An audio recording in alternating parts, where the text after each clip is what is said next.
Hi guys, I can see some people joining now. Welcome everyone.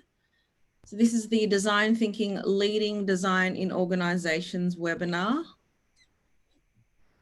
We've got speakers here, Anna and Scott. Thanks guys, I can see you all joining now. Welcome. Wow, they're all flooding through. Loads of people. Welcome guys. Don't forget there's also a chat function where you can put your questions in.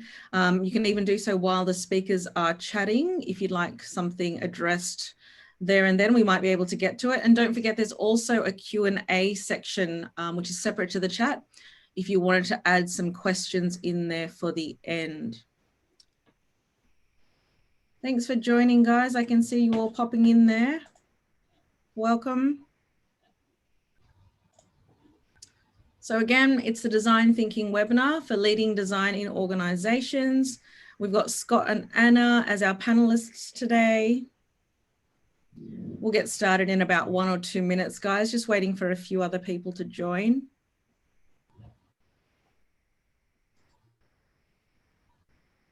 Welcome, everyone. Hope it's a beautiful day where you guys are. Thanks for taking the time today to join. Please do interact in the chat as well.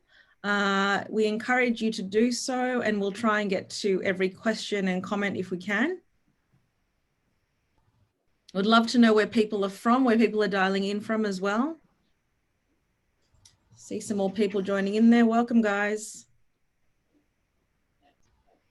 There's some people there from Melbourne. Welcome.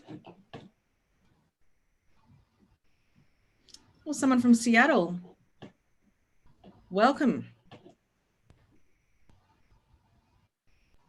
Some more Sydney-siders, as am I. Welcome, guys. The Design Thinking Leading Design in Organizations webinar. We've got speakers Scott and Anna. We'll start in about a minute or so, just waiting for a couple of more people to join. Thanks, guys.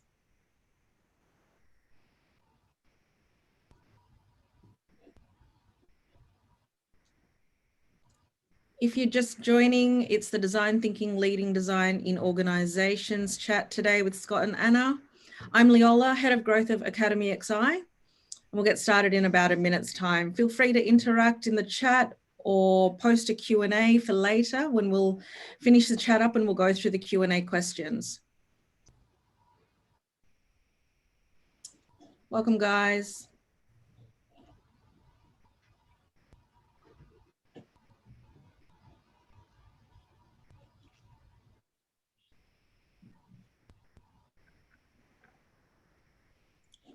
All right, guys, we might get started. Oh, we've got someone there from Tasmania. I'm Bangkok. Welcome. All right, guys. So welcome to the Design Thinking Leading Design in Organizations. This is part 2 of a design thinking series that Academy XI have put on. Last week we did speak about, what is design thinking and, the design thinking process and how to get stakeholders on board. This time we're really talking about design leadership, and how to apply that to real life, as well as get other people on board, outside of just that design process, process and structure. Outside of that, we can start just to, in our day-to-day work environments as well, and how that can help foster a better culture in the organization. And Scott and Anna are my 2 experts today, and they'll be able to go through all of that fun stuff. So I'll just do a quick intro, and then I'll hand over to them to do an intro, and then we'll go ahead with the questions as well. Don't forget to put your questions in the Q&A specifically for me to read out after the chat. I'm going to try to get to all of them as best as I can, and feel free to also interact in the chat as well. So my name's Leola. I am the Head of Growth at Academy XI. I have been in marketing for 20 years, and I am very data driven and love learning about design thinking and how we can start to, use the concepts that designers have been using for so long in our day-to-day work, trying to solve our day-to-day work problems. So this is really interesting for me, but I know that you're not here to see me. So I'll hand over to Anna and then Scott, and then we'll start with the questions. Go ahead, Anna. Thanks, Yola. Hi, guys. My name is Anna. I work at a company, a consulting firm called Delivery Quality Assurance at the moment. My background is a bit of a long journey. I sort of started my career more in sort of economics and behavioural economics. And from there, wormed my way into human-centered design. I've worked in a number of public sector organisations and government agencies here in Australia, both at the Commonwealth level as well as the state government at ACT, as well as sort of in consulting firms, kind of helping teams, businesses, business areas within the government organisations, as well as clients outside of the government organisations I work with, and now kind of consulting from the outside, helping teams within public sector organisations build up their design capability, but also kind of learn about how different approaches can be applied to your day-to-day work so that, you know, we have better outcomes for Australian citizens and other citizens more broadly. And hi folks, I'm Scott Howard. I describe myself as a maker with a passion for people, and I started a long time ago now as a mechanical engineer. Quickly realized I was really interested in people and how they interacted with stuff, not just making the stuff. And that's led me through a career of product design, medical devices, getting into business strategy, and then digital, from global digital platforms to mobile apps for inside organizations and for customers. And I guess my most recent big role was looking after human-centered design, customer experience and digital at Kpis Insurance for a number of years. Currently consulting with a company called From Here On, and helping a bank in New Zealand with a cultural shift towards being a learning organisation and shifting towards more growth mindset and learning. And it's great to be here. Thanks, guys. All right, so let's jump right in. Now, you know, the question that I had when I was putting this together was design thinking. You know, isn't design thinking for creative types, or, you know, people that, you know, are in product design or UX UI design or something like that? And I fundamentally know that the answer is no. So I guess if you guys could describe the increasing importance of design functions and leadership in organizations, and I guess, as you know, secondary to that, what that means in a real, you know, in the real world. Anna, did you want to go first? Sure. It's interesting that you sort of mentioned that, you know, the different types of design straight away. People think of product design, whether it's user interface design, UX design. I actually get asked all sorts of questions in my day-to-day life too, like what are even the differences between all these different terms? And for me, fundamentally, I kind of like to think of it as, regardless of what type of design category you're talking about, we're really talking about putting humans in the center, putting the users that we are designing whatever products, solutions, or services or experiences within our organizations for people.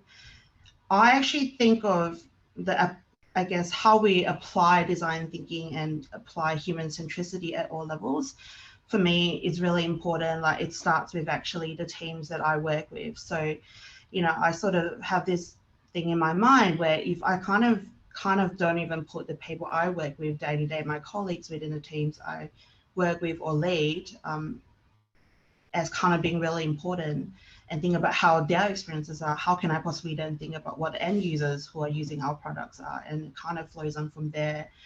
And, you know, I think it's at all levels. It's within our team, it's within our organizations, how employees experience the organization.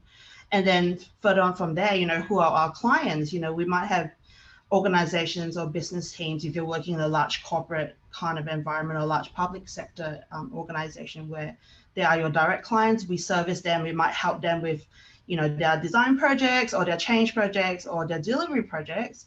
And also kind of then that's one layer of kind of people that we work with. But the next layer then is the end citizen, you know, the end user, whether you're working at a bank or you're working in, say, you know, human services department in government, that, you know, the day-to-day people that use the products and services that we design. And to me, it's really important to think of all of those. I guess that kind of ties into what it means in the real world for me, because people are at all levels. And the importance of thinking through what it means for people at all those levels is really important. Scott, did you want to weigh in on that? Yeah, I'll build on that. So I completely agree. I think it is all about putting humans at the center. And a lot of organizations aren't doing that or are starting to do that. Or I guess what you find is it's a lot harder actually to design products and services when you actually think about the customers and have to figure out what they want, need, and how they're going to respond.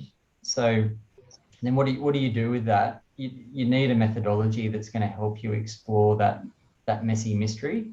And for me, that's where the broad banner of design fits in. So not every problem is a messy one, but there are plenty of messy problems. And whether it's UX down to that experience or whether it's really strategic design, like do customers want this whole product line or do they understand our brand or all sorts of things? That's where design can play a role. And do you need to be a designer or a creative? I think everyone's creative, but do you need to be a designer? No. Everyone has, it depends where you're working across an organization, but it's still all about a customer, right? So you can take elements of design. It's really a mindset and a toolkit. So you can start with the mindset that everyone needs, really, but take the tools as appropriate for the sort of work you're doing, and calibrate and adapt to solve more of those mysteries and come up with some better ideas and maybe de-risk by prototyping a couple of solutions before you invest lots of money in it. So I think you can dial up and down on how much design you apply, depending on your role. And if you fundamentally doing something completely new and you want it to be really different and really cutting edge, maybe that's when you have a team of dedicated designers. So, Scott, you and I have been talking for, the last few weeks about this stuff. And a word that I've noticed you mention a lot is mindset. Yep. Okay. So there's a design thinking mindset. So help me understand, or help me and, everyone else understand what that mindset is and looks like, and, how a non-design function would apply a design thinking mindset. Okay, I think so. I'll give you an example if that I think that'll help. So when I was at QBE, we were asked by the chief underwriting officer to, as part of one of his off-site sessions with all of his underwriters, if we could do a 2-hour session on design thinking for underwriters.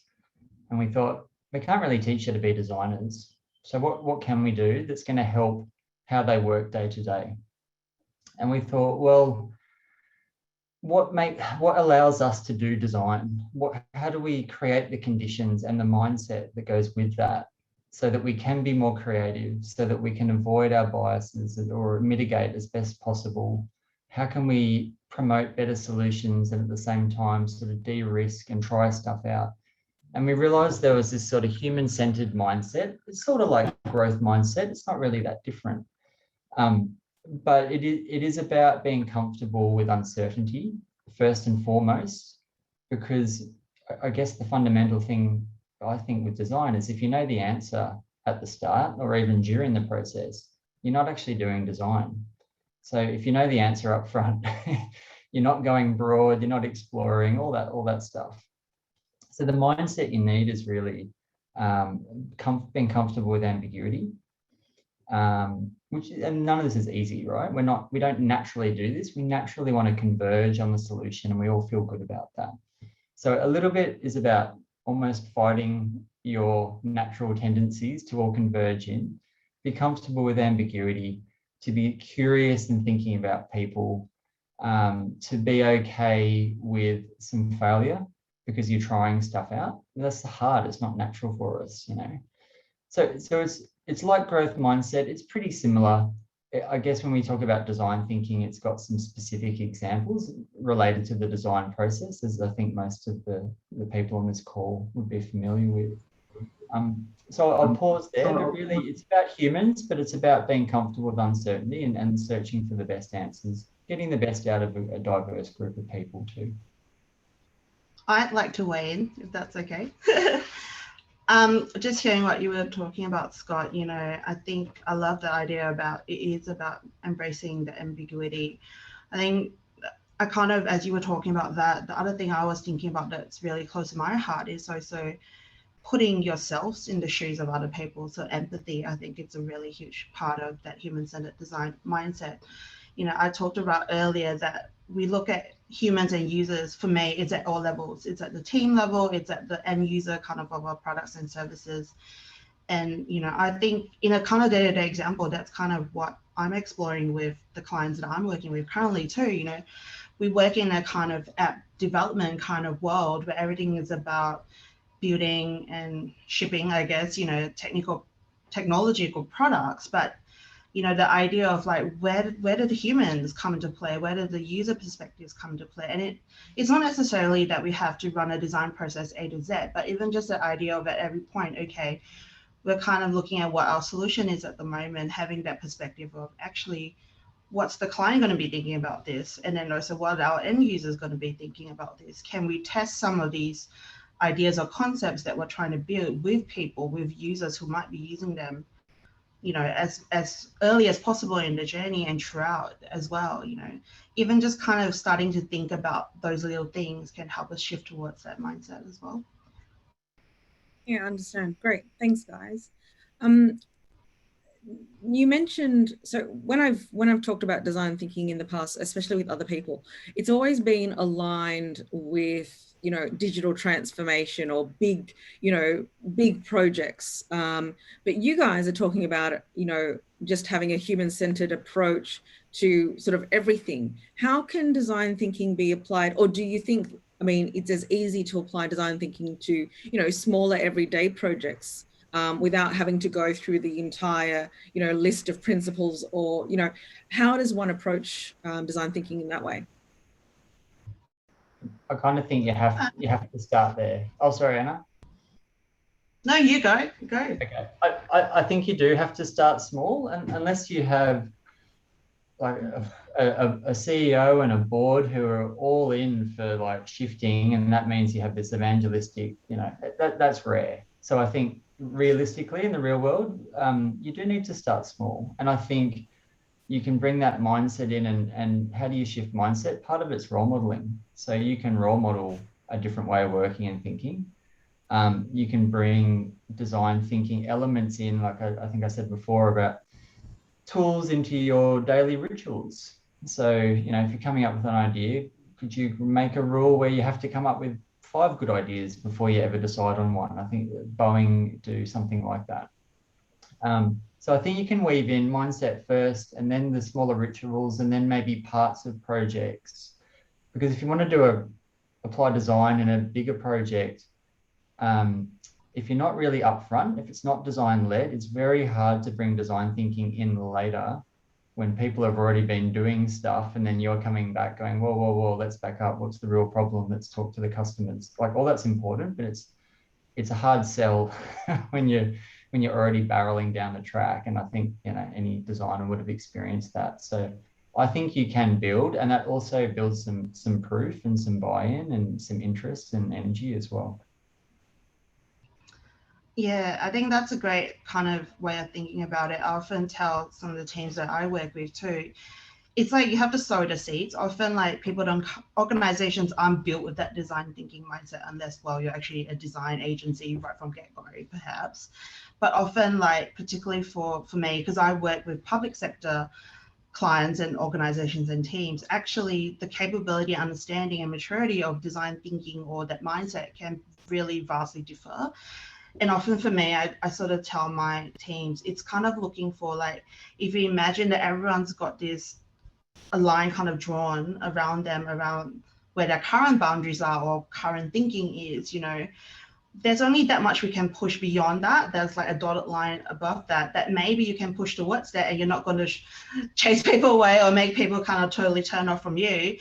But it's kind of for us to find that fine line, you know, what is that little dotted line that we can keep pushing the boundaries and yet not kind of turn people away completely. Therefore, it's like and the other analogy I like to use is we're taking people from, if you think about a scale from 0 to 10, they might be at 2 at the moment. Where's how can we bring them from 2 to 3, rather than trying to go from 0 to 10 straight away, because that's kind of not going to be too easy. I mean, one observation I have from, helping to build teams, design teams in the public sector and design labs and things, is often I found that, with different organizations, when we start a design team or a design function in the organization, we do tend to start pretty small. We might pick a couple of small projects.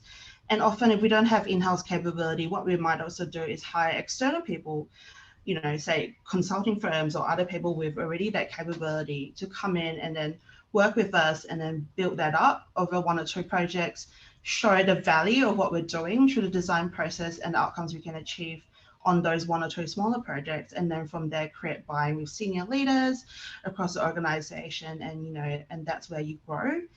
And I kind of like to think of it as, it's a kind of a very organic thing where if we do something small, we show the value, other people will hear of it, people will tell their friends and other people, and then you get more people coming to you going, hey, can you help us out with this problem? Hey, can you help us, with doing some user research here or doing some design kind of workshops here? It's that kind of building on that. Yeah.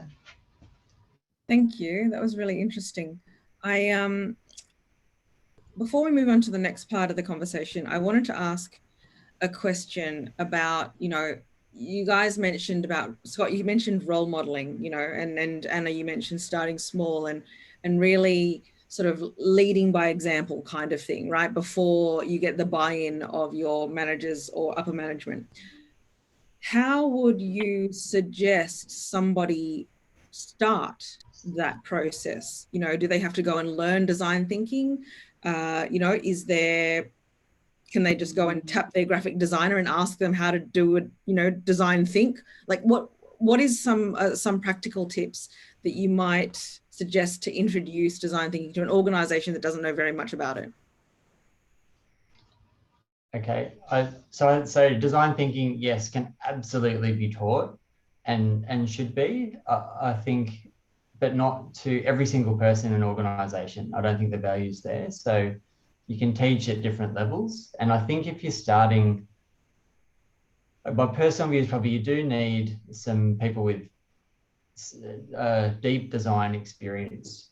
And you mentioned graphic designers, and that's a great question. My view is graphic design isn't necessarily a great translation to strategic or service design in organizations. My personal view is industrial design, architecture, disciplines where things have to fit together, and there are sort of some additional kind of thinking styles required in those disciplines. I've found in my experience those designers often translate well into business and being able to piece together how does an organization work and fit together. So I think absolutely you need some grounding in process, design process. You can do some short-term studying and come back to your organization.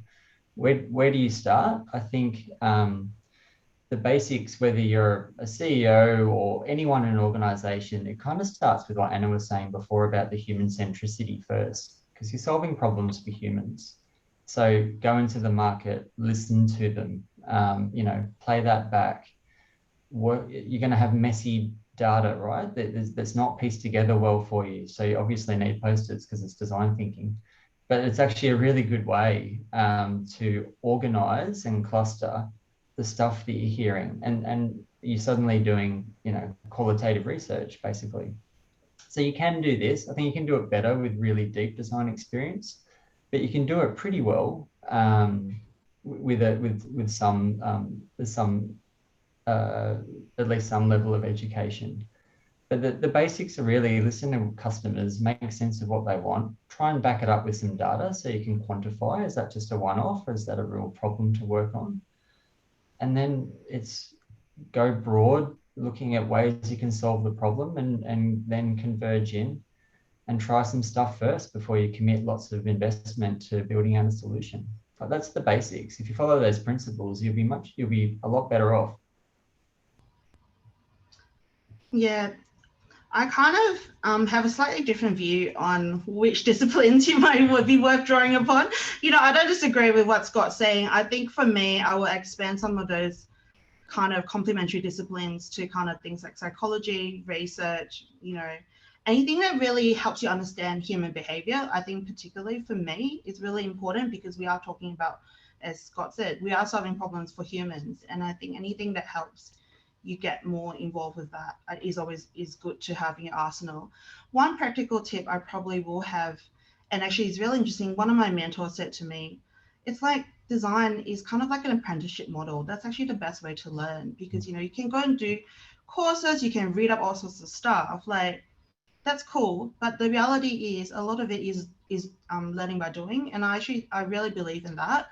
And one practical thing I would probably advise kind of, I guess, newish designers, if you like, is find someone that you know who maybe has been in the field or has been doing this for a lot longer and knows what they're talking about, maybe a little bit more than you, and just go talk to them. And, if you can get a little bit of coaching or mentoring on the side, I think that's a great way to get some of those insights. And, just speaking personally also, because I also mentor, and I know Scott does this as well, we mentor students through, I guess, Academy XI who go through the courses, but also kind of more broadly with, again, the clients and other people that I work with. It really is kind of just, sometimes people just need, hey, I've got this thought, or I don't know how to phrase certain things, or I guess present certain things or pitch certain things to my leadership team or whatever to get that buy-in. How can you support me, or how can you give me some ideas? Sometimes that's a good way to just a practical way to give you that a little bit more of that, I guess. Yeah. Yeah. Can I just chime in for a sec? I totally agree, Anna. I think one of the best things you can do as you're building a team is to bring in others from the organization to work with you. You're right. You really do only really learn by doing. And I've had that experience, whether it's apprenticeship or secondment or whatever, into teams to sort of spread the word. And I think it's helpful if people have natural inclinations to being curious and interested in people and being able to build rapport and a tendency to visualize and be able to share how they think and a few other things. But yeah, I totally agree with you, actually. You're right. And on that too, sometimes, as I was saying before, maybe it is just go try and do a small project, even if it's about your own life. Like, I mean, even for me, like last year, I kind of did these deep reflections during COVID as everybody else did. And I kind of just did on my own sketchbook. If I was Anna designing my own life and my own career going forward, what does that look like? And, that kind of just got me thinking about how I use my day-to-day design approaches in my own life too. Sometimes that's a good way to start too, just to get you going. Yeah, definitely. Thanks, guys. So what I'm hearing from, what we just spoke about now is that if me being, Leola Small, who is not a design practitioner, who wants to introduce design thinking to my everyday, I would go out and ask questions and do some research and sort of collate all of that information, put it on Post-its, because that's what Scott said. And then I would organize them on a wall, organize them on a wall somehow, analyze the data and define. We have more advanced tools these days than But I think it's important. What I've got from that is that, when we talk about problems, we are so, I guess our default is to try and figure out what the problem is ourselves or as a team, right? So we think, this is a problem, this isn't working. What do we think are all the problems? Instead of, which would be the design approach, to go and ask the end user or the person that it's affecting or impacting, what is their challenge or what is their pain points? I think that's what what I've really gathered from this little discussion that we've had now. So that's really great. So the other thing that you guys, sorry, Scott, did you want to jump in? I was just going to say, Anna mentioned it before, it's empathy. So yes, go and ask, but what's more important is probably go and watch and try and walk in their shoes. Like try and live there. If you're working in an insurance company, ring up and get a quote. Like mystery shop, whatever you can do to try and experience what they experience. and bring that back. So if you're trying to drive customer-centric change, whether you're designing or anything later or not, bring the voice of the customer back in. Audio phone calls are great to play in the boardroom kind of thing. Yeah. But the empathy part's really important, and people struggle to tell you what they want in the future, but they can tell you what they experience today and what they've experienced in the past. And it's kind of up to you as a designer to piece that together to then, I guess, design the future. And often if you ask people what they want in the future, they'll tell you something. So that, people won't just say, I don't know. People will make up something. It's probably not exactly the thing that would really best suit them. Like, part of your job is to piece together information. I really like that, design the future. There's some good tips there, Scott. So then moving on to the second part of our little chat today, both you, Scott, and Anna have talked about upper management, have talked about pitching to your leadership teams. So why is design leadership, and in particular design leadership, important in organizations? Do you want to go first, Anna? Yeah, I think, like, for me, because I've been there before, I've led teams or internal teams trying to build like a design function at the kind of more like team leader, middle management level. And, often what I found really frustrating from personal experience is I tended to be the most experienced designer in the organization, even though I wasn't actually that high up in the hierarchy in the grand scheme of things.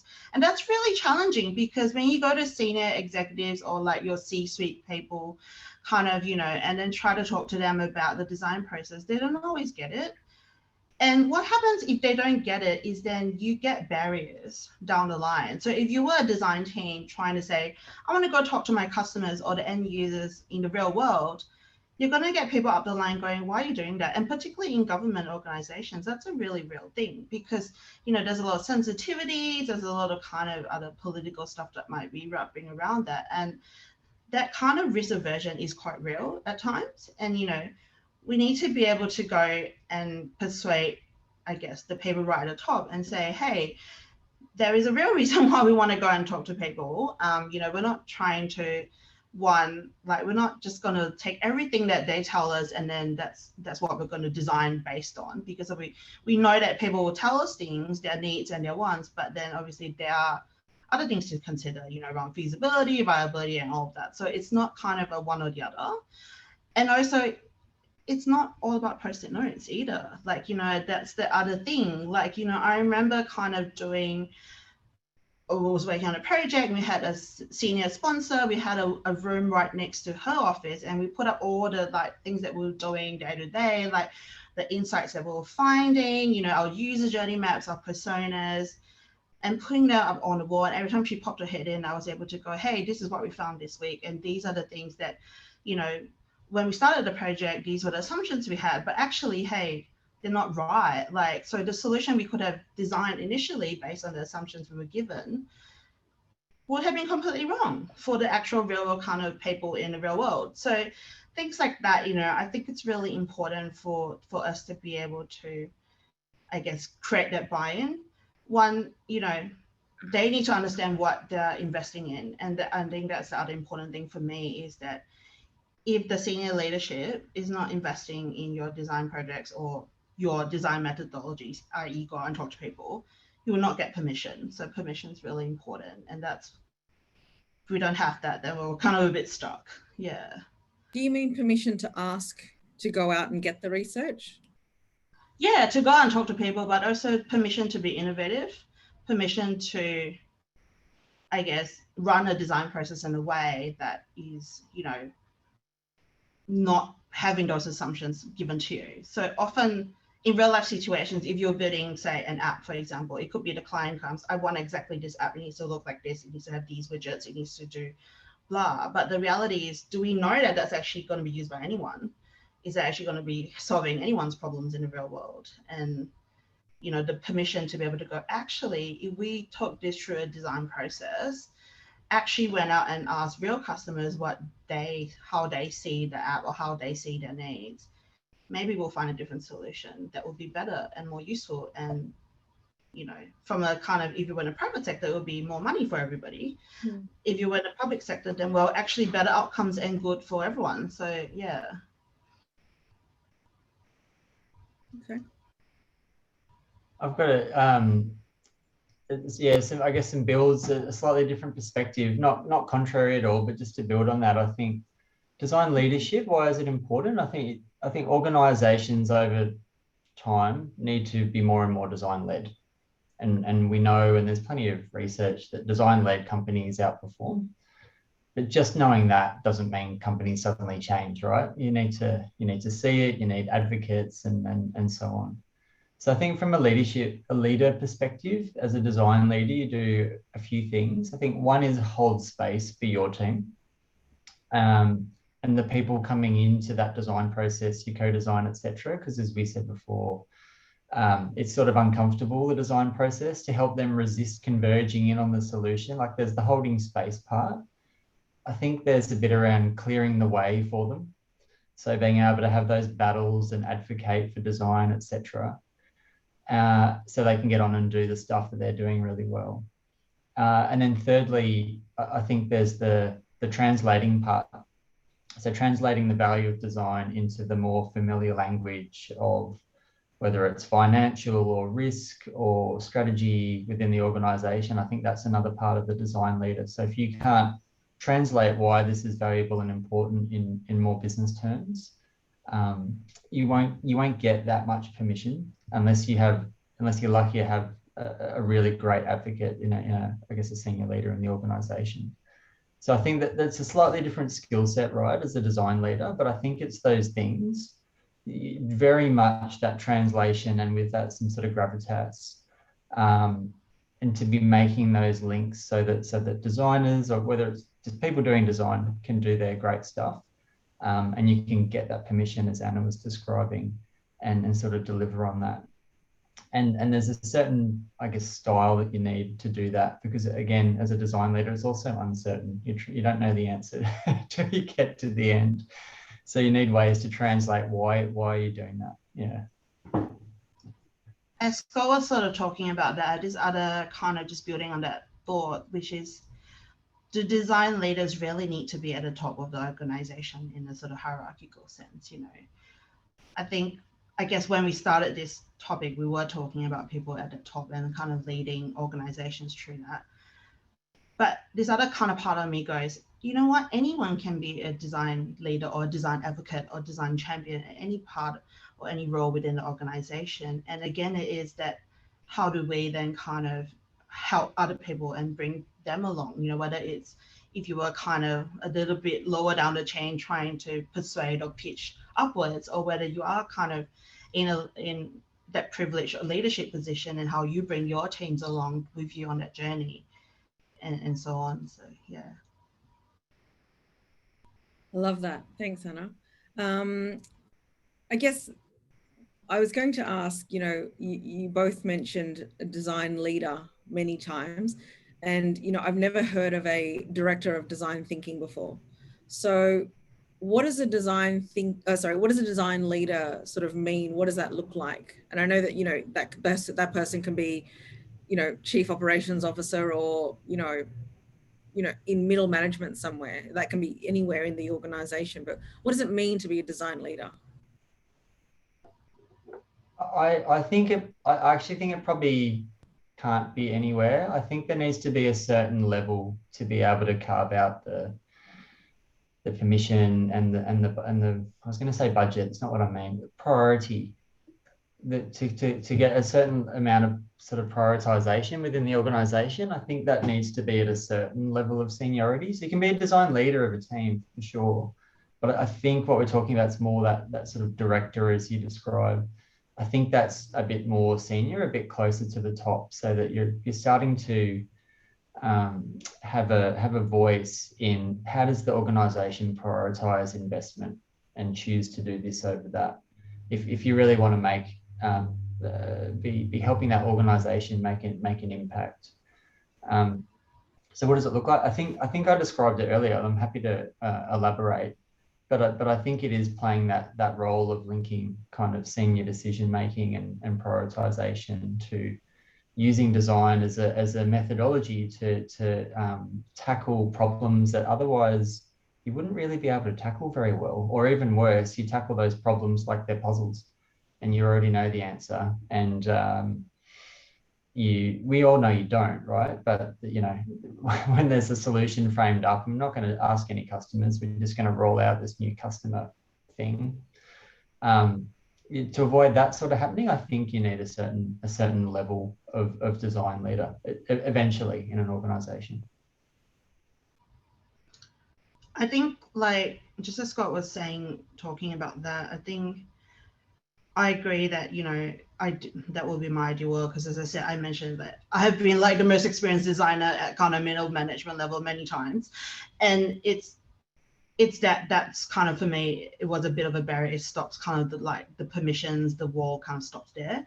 But I think, you know, what where I've seen where people right at the top, kind of like the CEO equivalent level, where I've seen that done really well, not necessarily that they had a title called design anything, but it's really championing that mindset that we talked about earlier, that, you know, whatever project we're working on, whatever decision we're making, how is it going to affect actually the people down the line? How is it going to affect the users, the clients that we work with? And, you know, I think that's something that I wouldn't put lightly, because if we can even get that through kind of leaders across organizations, I think we will go really, really far. Yeah. I agree. And I think as that mindset picks up more, then there's more pull on design, because we start to realize, like, oh, how do we solve these problems properly? Like, we need to understand people. How do we do that? Well, sort of human-centered design is an approach. Yeah, perfect. Have either of you had experience where you've been able to prove that, you know, a design thinking way of doing a project or executing a project has led to, you know, better outcomes, or like increased business revenue or increased efficiency or reduced time or anything like that? Have you guys had any, you know, experience yourselves in that kind of measuring of performance? I guess we have. I think the challenge sometimes, so yes, I'll come back to you in a sec though, because I think the broader challenge as a designer in an organization is it's very hard to attribute your value directly, because you're a collaborator and an influencer, and you don't ever do it alone. You do design in collaboration with others who are of other disciplines. We've definitely got examples of actually, some of the best examples have been where we haven't invested, where we've gone through design and prototypes ideas that the organizations had, and said, actually, don't do it. Yeah. Customers don't want it. So I think some of my biggest wins have actually been not spending money on stuff that was going to be a fail. The flip of that is, yeah, absolutely, we've worked with parts of the business, etc., to design new propositions and ways of serving customers and partners that have got great results. Is it exactly because we used design? It's hard to say. It's hard to say. But one thing I wanted to highlight was around journey maps. And one of the things I'm most proud of from a design perspective was creating a journey map for insurance claims some time ago. But being able to map in those moments of truth, and we know they all matter, where you have your ups and downs with customers, we're able to then map in and align when that happens. What's the operation impact, or what's the financial impact?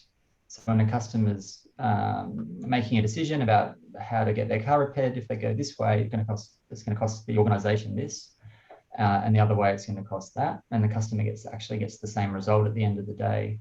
So I think doing that turned a journey map into a tool, and that tool was then used to then prioritize a program of work about which parts of that journey is the organisation going to focus on, and the organisation used that as like a strategic mapping tool that led to arguably better prioritisation of investment. Yep.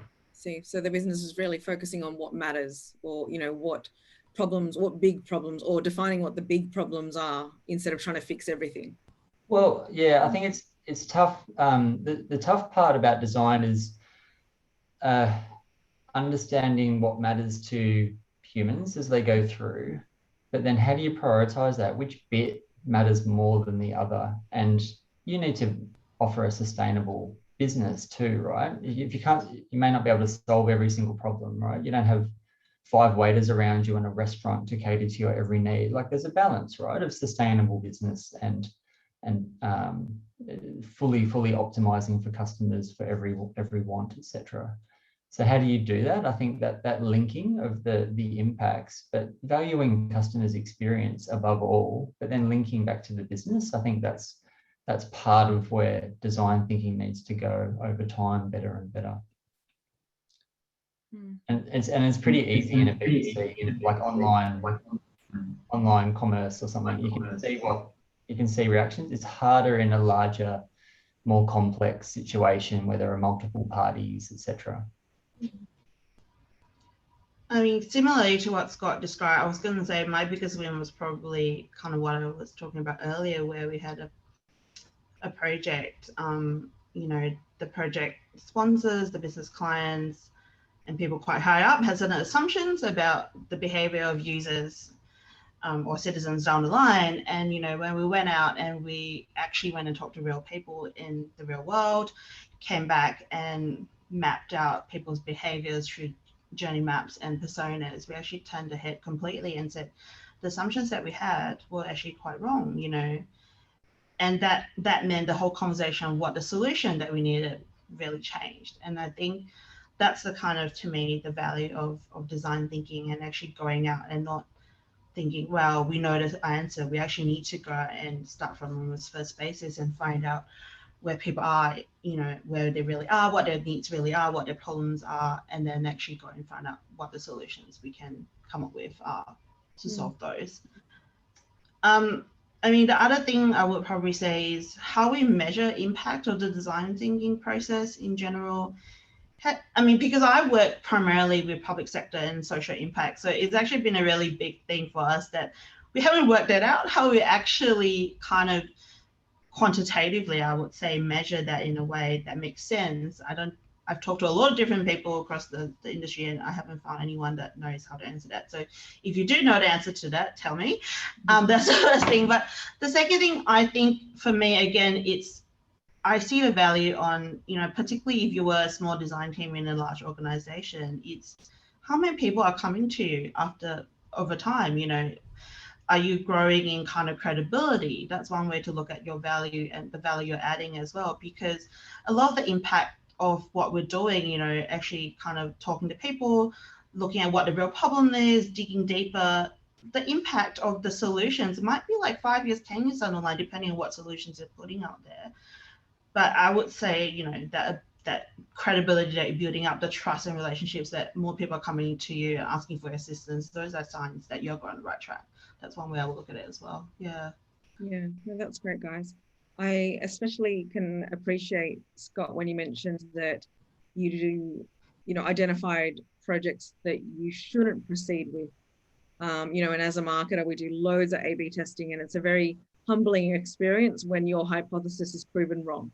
So, you know, and it happens all the time, doesn't it? So it's one of those things, and I totally appreciate that. So let's move on to the next part. We've got some Q&A. Loads of people have asked questions. So I'll just jump straight into it. How do you measure and demonstrate the value of design thinking efforts? Are there any KPIs or metrics to look at specifically? I think we have sort of answered this question. Did you guys want to add anything to that? I think it depends on how your organization values anything. So what I'm saying is it's dependent on the organization and the situation. So what matters to that organization. With design, it's tricky, as Anna said, like maybe you can't even get the data, but I would say at least strive to be data driven as best you can. Like don't just go and interview 10 customers and say we need to change everything because 10 people said X. It is valid, but once you get over about 7, if you've done your screening right, it is valid, but you do want to quantify at least your research as best you can. and look for those links, that are meaningful, at least, even if you can't roll it up exactly to the organization's kind of highest level metrics. Meaningful data that you can link to experience, at least be starting there, and you'll get better and better at doing that, and therefore proving the value. Yeah, perfect. I think like the other way to think about it, and we often talk about it in, I guess, the social impact circles, is, I mean, apart from the overall impact of whatever solution you put out, I guess, through design process, there is a way to do kind of process evaluation as well. So whether or not you do kind of surveys or qualitative interviews with users or your clients about actually how your design team has functioned throughout that process, and whether or not that's been helpful, not helpful, that sort of thing. That's another way that you could be measuring, I guess, KPIs against yourself on how you're performing. Yeah. Great, thanks guys. All right, next one here, we've got, this is directed specifically to Scott, but I think you also touched on this earlier as well. So it sounds like Scott is saying that design thinking cannot often be taught. Would you then recommend one learns on the job, work at a design thinking firm to get the relevant experience? We sort of covered that, I think, but I think there are absolutely things that can be taught. There are plenty of learnable skills, but I think with that, I think there are some aptitudes that lean you better towards being a designer or being successful as a designer than not. And I think I rattled off a couple before, but you know, if you're not curious about the world around you, if you you know, struggle to sort of visualize or present anything, and I don't mean like beautiful drawings, I mean just being able to put something on the wall so someone else can see it and you can have a shared conversation and shared understanding. You have to be a designer for that. And there are sort of a number of, I guess, sort of aptitudes that lean you towards being a designer. I think that's important. Can it be taught?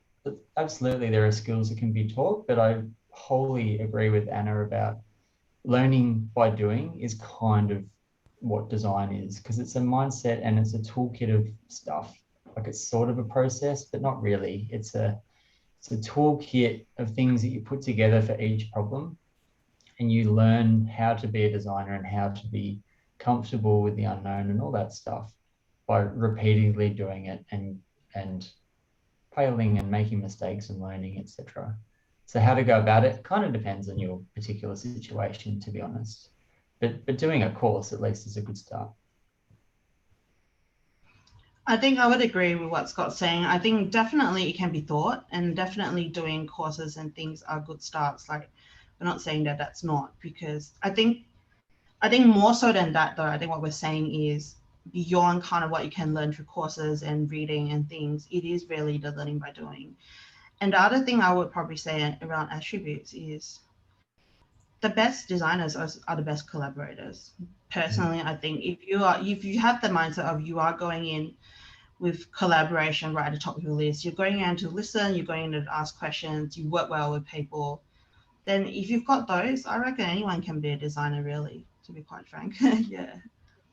I think the inverse of that too is ego. So if you come in trying to be the, you know, sort of the designer that saves everyone, that doesn't work. I totally agree. It does need to be, if you're a good collaborator and a good facilitator and you're able to help, whether it's facilitating a conversation between two people or a workshop or whatever, if you're facilitating interaction and helping to get the best out of a diverse group of people, that's a key role as a designer. Thanks both. I think it's probably, you know, a great time for me to, you know, we were talking about learning design thinking in courses, and it would be a great plug for me to say that Academy XI does teach design thinking, and there is a 12-week part-time course, which I'll put the link into the chat as well. So thanks guys. Got another question here. How do you execute and maintain a design thinking mindset when you work on an internal project within a huge corporate company or industry, where typically the end users for the projects tend to be the key stakeholders themselves? Meanwhile, project prioritization tend to be extremely volatile, as after all, the projects you look into are only internal and not client customer facing. Very long question. I might have to read that. Is that in the Q&A? Yeah, I'm like, I missed the question. But at the top of my head, like I totally relate to that because I've been there. And what I sort of say to myself as a professional thing for myself is, if I'm in a particular role, a particular team where biases are starting to cloud my judgment, that's probably a time to think, can I do a short stint somewhere else, or maybe I can rethink where else I should go. Just because I think in this sort of work where we're trying to design things, or any sort of problem solving role, that having that being objectivity and, I mean, we all have unconscious biases, but, the more that we can kind of stem them down and the more we are aware of that, or the potential for us to have those unconscious biases, I think that's a good start. Like, that way you can check yourself. And, the thing about internal projects as well is, even if your users, quote unquote, are just people within your same organization or people within your team, that doesn't mean that the same rules don't apply in a way. Like, you can still go out and ask them questions about where they are at in the journey, what their needs are, what their pain points are, what do they think needs to change. I think those sorts of things totally apply as well. In other interesting conversations I've been seeing around different, some other design forum online, is people talking about, if I'm doing designing, I'm designing how my team works, is that design? Is that, what's it called? Like, is that business design, organizational design? I mean, call it whatever you want, but I think, again, it's that same mentality of using those tools and approaches to question, what's the real problem, what people's needs really are, what's the solution that's going to be useful from a human experience perspective. And I think that that's all completely valid as well. Yeah. So I think if I just read the text, and I think what I'm understanding is that the internal project, but it's not impacting the end user or the customer. But I'd still suggest that there's humans involved, right? And there's even a high level design thinking. I'll go out on a limb here. Design isn't necessarily all about humans. Like, its very essence, I think design is about creation with intent. And you can just make something, or you can design it. And if you've designed it, that means you've really considered the decisions you make when you create it. That matters for humans, right? Because you need to understand how people think and how they live and how they're going to respond and all that sort of stuff. And for me, design, the level of design is how much consideration, whether it's the people part, the business part, the mechanical, etc. So I think you can use design thinking anywhere. It's all about trying to find the best solution and trying to avoid converging in too soon, and looking at some options, understanding the real problem, looking at some options, trying out some stuff. So I think you can pull elements of design thinking in anything you do, but it's also not the silver bullet to be applied and sprayed everywhere, right? If your part of the business is a streamlined, well-running thing, you don't necessarily have to then go and redesign it either.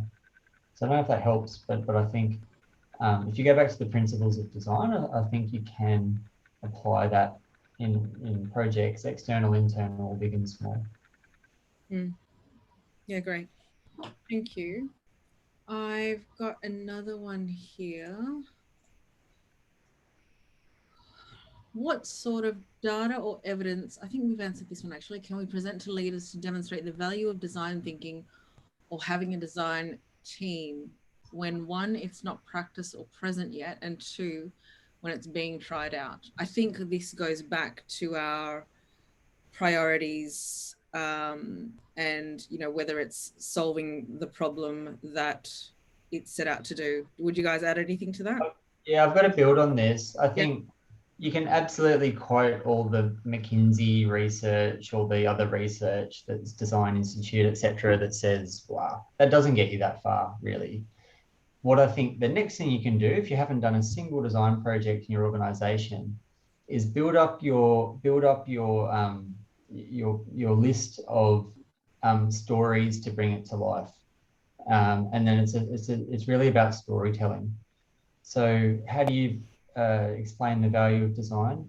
Find case studies that kind of are interesting and compelling, that make sense to you, of where design has worked around the world, and have a little list of those stories. So depending on the stakeholder or the person you're talking to, you can kind of pull one out and go, here's how design, here's what not to do, because these people went through and didn't think about the customer, and they designed this thing and unveiled it, and the customer went, oh, that would never work for me because of that one little thing. You should have asked us, So I think build up those stories and case studies, and that's sort of the next level, that storytelling bit, while you're then going and doing the work and improving the value within the organization.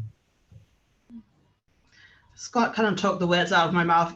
The first thought I had was case studies as well. I think that's actually probably, if you don't already have your own internally within your organization, going around and finding similar organizations or similar kinds of projects that people have done elsewhere in the world and demonstrating those true case studies that other people have shown value from. I think that's a really, that will have been my suggestion. I mean, just building on that, if you are starting a team or a function, the other thing you can do is also go, well, who else has done a team or function like that elsewhere? So when I was working with one of the ACT government organizations, and the kind of thing we were doing was building a design function, right, in that organization, what we went out and did is actually went and interviewed all the different design functions in other government organizations across Canberra and find out what they were doing, how they're doing it, and again, bringing those stories back as case studies to I guess our senior leaders, to sort of say, hey, everyone else is doing this. This is how they're doing it. This is what their outcomes and the value they're showing. This is why we want to do it as well. So that's another way as well. Yeah. Yeah, perfect. Great. We've got 2 more questions to go. So what's your favorite or most effective tool in the design thinking toolkit? Do you want to go, Scott?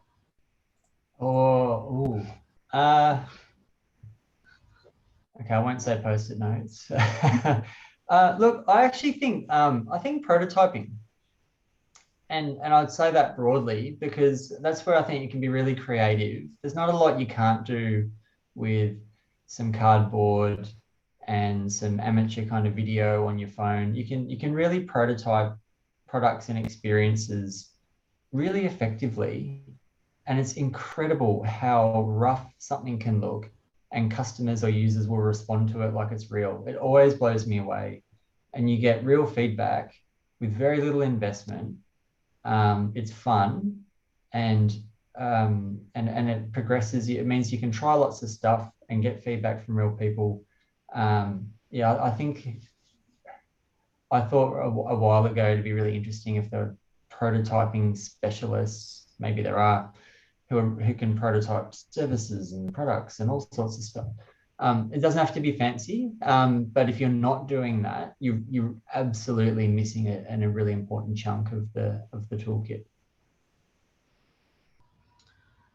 Well, Scott's gone to prototyping, so I'll start from the other end. I think for me, my favorite tools are more around empathy building. Like, I feel like often with projects, if we're not starting with that, often, sometimes I do go into projects and we're kind of really in the middle somewhere, whether we're at MVP stage or, some kind of building. And for me, it's like, well, the question always comes back to, why are we even building this? Who said they were going to use this? Who said they wanted this? And for me, that's really important. Like, for me, the tools I like to use the most are actually more the empathy building, whether it's going out and doing one-on-one interviews with users or workshops, or just shadowing people, observing what people are doing. If you're working on an internal kind of project where maybe you're trying to design an internal process, can you just go sit with some of your colleagues who are working in that area that you're trying to design something for, and see what they do day to day, that sort of stuff. So that would be my pick. Yeah. Perfect. Thank you. I've got a question here. It says, it would be great to hear some thoughts on designing the user onboarding experience. Does that make sense for you guys? Because I'm not sure which user or which onboarding experience that means. I mean, onboarding new customers, I think. Maybe. I'm not sure. Yes, onboarding. Well, I think either way. New users. So yes, new customers. Sorry, Anna. Oh, no, I was going to say either way, I think my answer would have been kind of the same.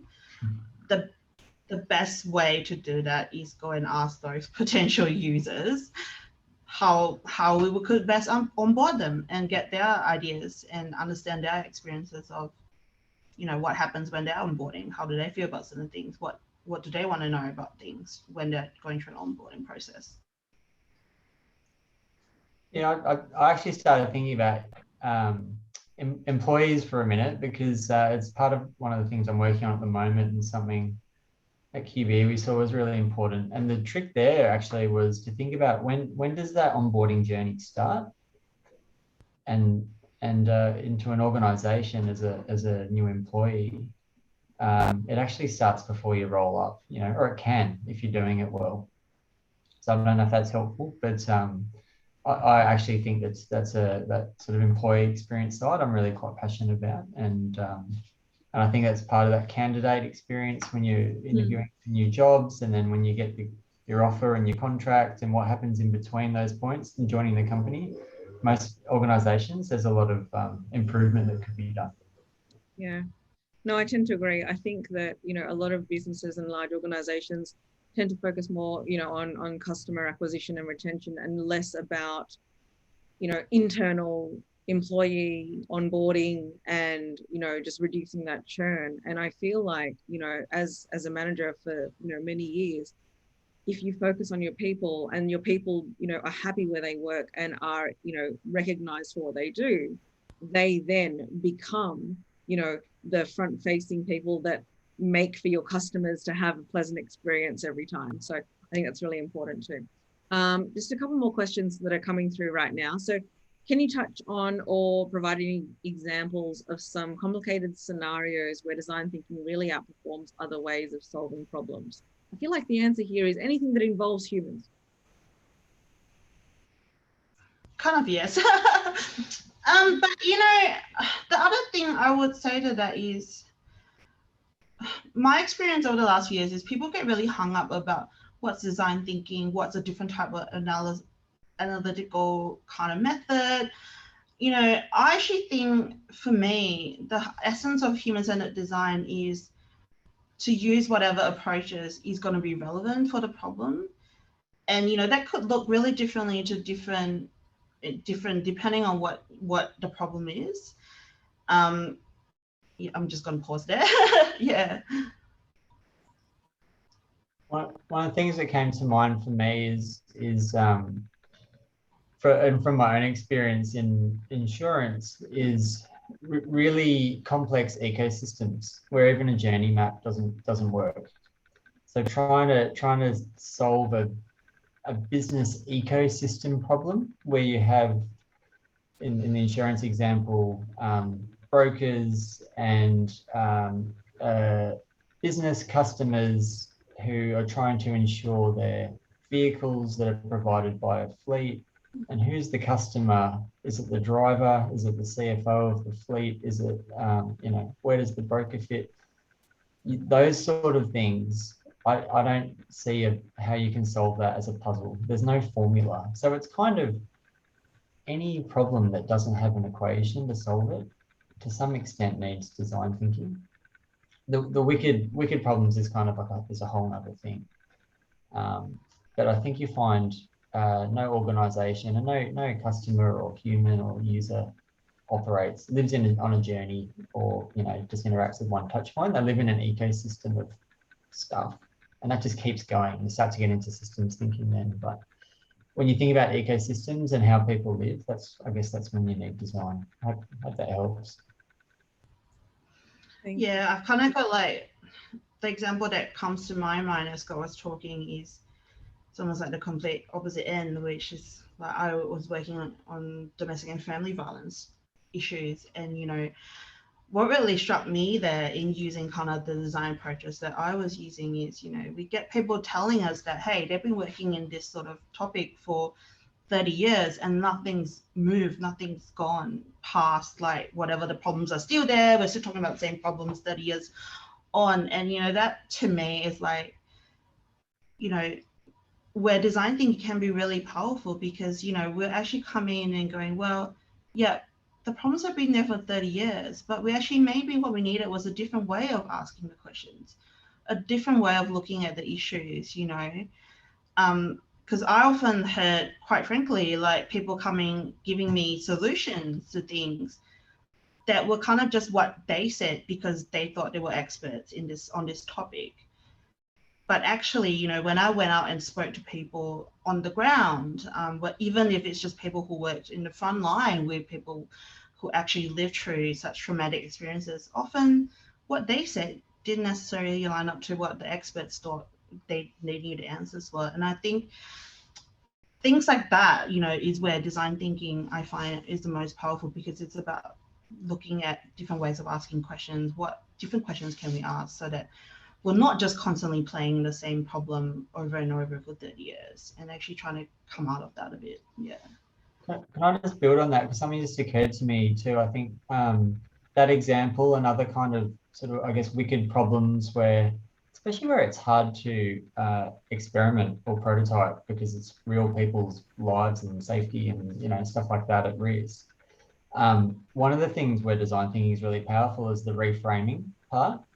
So, you know, you might be trying to solve X problem for 30 years, but when you're reframing with design thinking, you think about not what is this problem, but what's this problem like? What are the kind of characteristics of this problem, and where has that existed somewhere else, and how do they solve that? That sounds quite simple, but that's one of the things where that can be super creative. And that's one of the things where design thinking is quite powerful. If you reframe that into this is this type of problem, and actually that's been solved over here in this completely different industry or situation, that can be a way to get fresh perspective and maybe solutions on a problem that's, you know, been unsolvable for a long time. Yeah, that's some really good advice. Thanks both. All right, final one. Your top 3 suggestions to help organizations, or if, you know, for you to integrate design thinking with other styles of working within your organization. I guess we're talking about sort of Agile and Lean Six Sigma, that sort of thing. I'm guessing, or are we just going for integrating? I think in general. I think keep it general. Keep it general. I think we might have talked about it before, but I think one is to calibrate. So don't go in guns blazing doing the 10 out of 10. Everything has to be designed. You know, otherwise it's completely worthless. I think that sensitivity and calibrating, I think that's one. I think 2 is, if you're not getting to play up front in a project where there's lots of stuff going on, just be really mindful that you may not be able to add heaps of value downstream, or if you can, you might not get to do the research, and you might have to be okay with just helping with prototyping or something like that. And I think the 3rd one probably goes back to empathy. So understand those other disciplines, because if you don't know anything about whatever, project management or Agile or whatever it happens to be, it's going to be quite hard to relate to your colleagues. And if we're all about the best solutions with diverse groups of people and empathy is at the core, you probably need to understand where they're coming from and why they look at a problem a certain way. Yeah, I really like this question. It's giving me a lot to think about, but also in my own experience, I've actually done that many times. I've been worked in multidisciplinary teams where, you know, you have people from the design team, you have people maybe from other types of analytical teams, whether it's business analysis or behavioral economics or innovation, or, you know, the one that these days we all play with, the technology people, you know, the developers and things. And personally, I'm also a Scrum Master myself, so I can totally relate to that. And one thing I would say is, you know, kind of an earlier comment that I made, a lot of people are trying to put different approaches into different boxes. And for me, I actually say human-centered design is where, again, going back to, you have all these different approaches. I call them whatever you want in whatever language, or whether it's Agile, whether it's business analysis, whether it's systems thinking, you know, call them whatever you want. All of these are different tools and approaches that we have at our disposal to help us solve those problems with humans, right? And I would actually say my first tip is be open to that, you know, try not, as far as we can, to I guess, pigeonhole things or people just because they have a certain type of background. Because I feel like in my experience, and I know a lot of people that I speak to who are very close to me have the same experience, that people pigeonhole them because they say, oh, you're a business analyst, therefore you can't do design, or you're a designer, therefore you can't do something else. But a lot of the skills, again, comes back to collaboration. That's the top type of skill, right? Collaboration, openness, empathy. These are things that a lot of people have regardless of title and things. And, you know, kind of building on what Scott said is we have to be open to that too, to be understanding of what other people might be working with and learning how to work with those.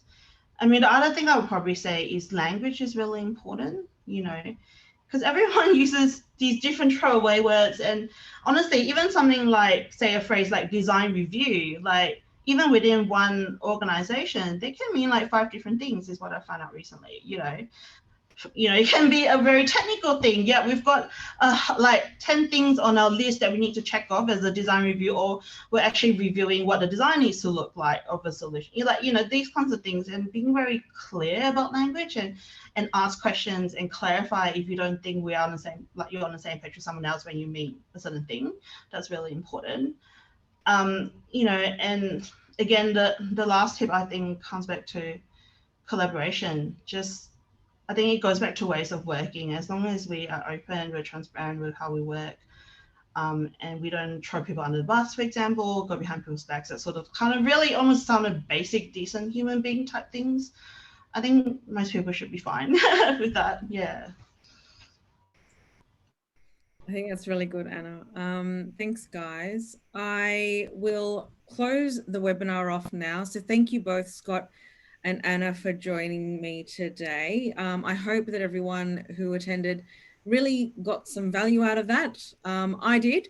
I learned so much, and I really want to start doing more within, my organization to help foster and grow, ways of design thinking, and just not even just design thinking, but just to be more human centered. I think that's a really important takeaway that I got there. So if anyone has any questions, feel free to email me directly. My email is leola, Leola, @academyxi.com. Don't forget, if you do want to learn design thinking, or if you're interested in it, we do have a 12-week part-time course, which you can do. And just head to our website, academyxi.com. And we will be, this webinar was recorded, and it will be sent through to everybody by tomorrow. Thank you again, Scott and Anna. Thank you for joining me. And it was a pleasure, everyone. Thanks for taking the time.